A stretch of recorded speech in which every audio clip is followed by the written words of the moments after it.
Hello, Grumpy Old Fart here.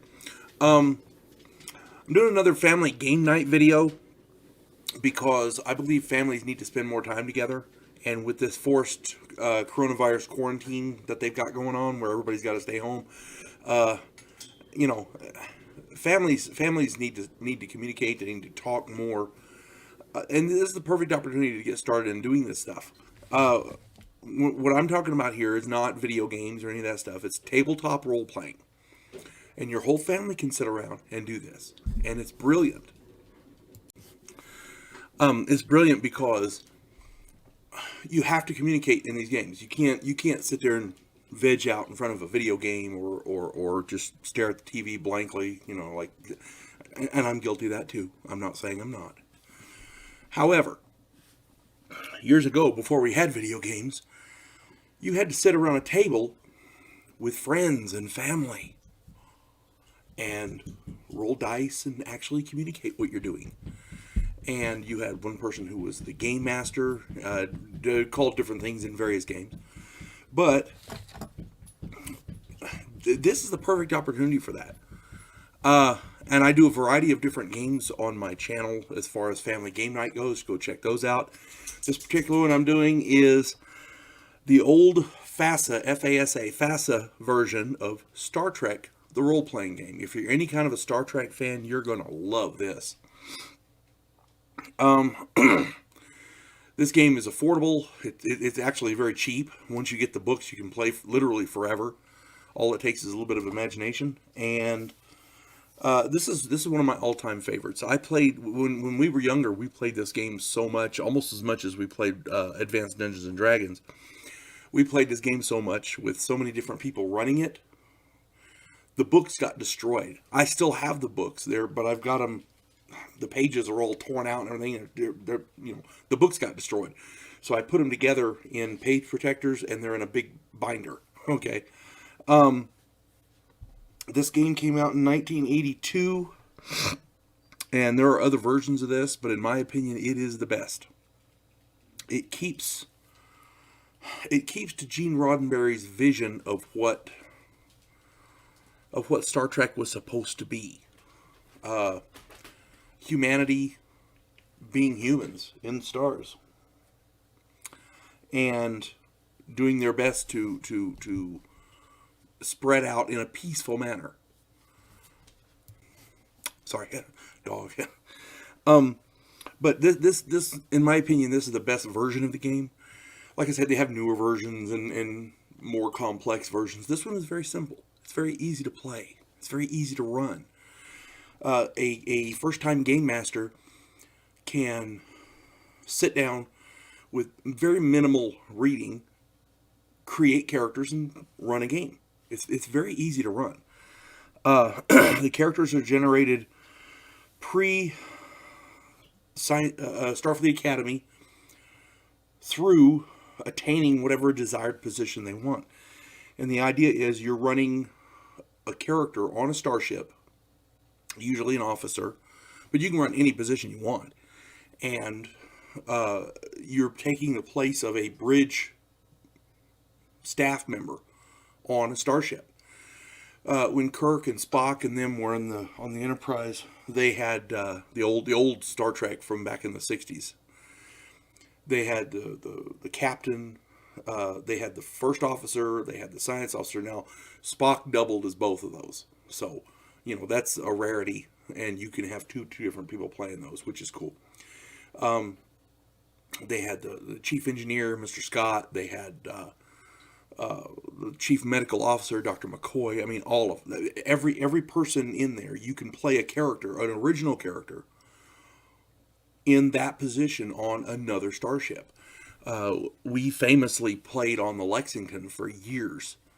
I had a half Klingon security officer. We had I want to say he was an Edoan doctor, and I'm going to do a video on that one. You're going to like it. Actually, I think I did. Actually, I already did it. It should already be up. Save us from our doctor. Yeah. My friend Kevin was running the doctor on that one.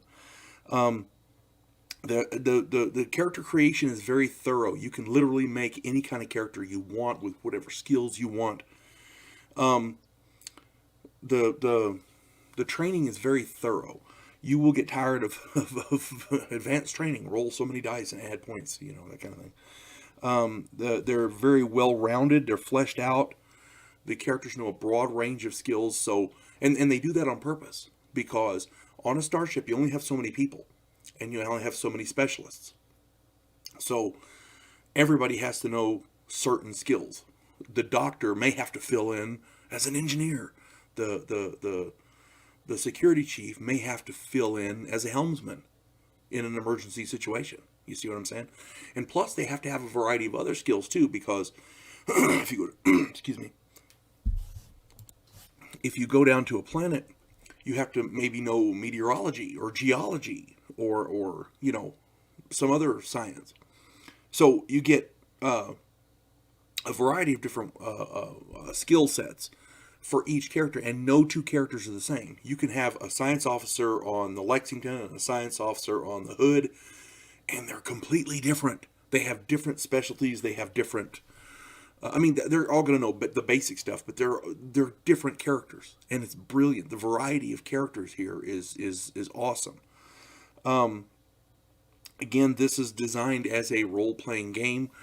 They have a board combat version of it, similar to Starfleet Battles, but it's not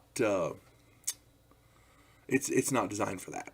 So don't put a lot of stock in that part of it. This is designed for your characters to sit and play and stay on the bridge or beam down to a planet and do your thing. But it's meant for the character interaction rather than the ships fighting each other.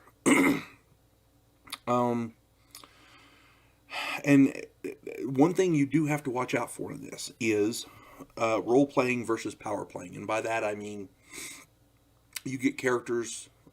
What we used to do was draw randomly for what position on the ship you were going to play. So you never know who's going to be the captain.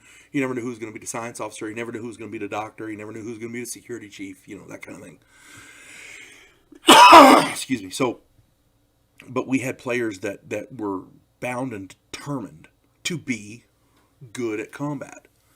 Well, that kind of goes against a lot of the spirit of the game, because a lot of these characters were just the players rather, were combat obsessed. So you had security officers, science officers, helmsmen, that kind of thing, that couldn't do their job.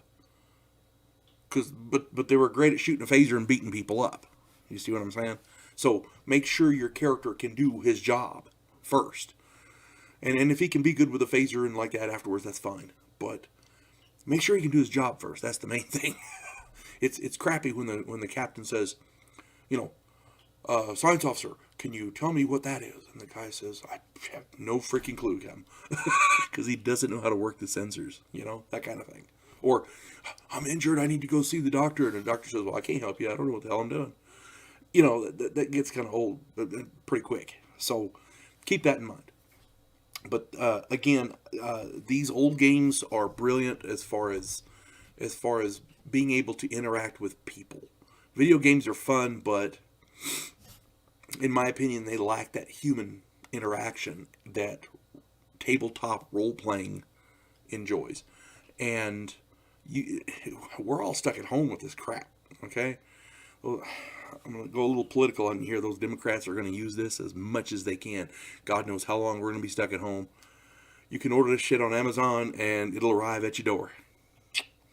So, and again, there's a variety of different kinds of role-playing games. If you're not into Star Trek or if you're not into medieval sword and sorcery, there's tons of others. I've got a game in there.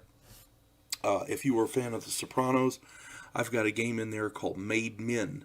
And I haven't played it yet because I haven't had the opportunity because my wife just got it for me a while back. But it's 1920s mobsters. Okay, you get to play a mobster like on The Sopranos. But again, you got to check these games out. They're awesome. They're fun, and again, they allow you to spend time with your family and friends. Human interaction at its finest.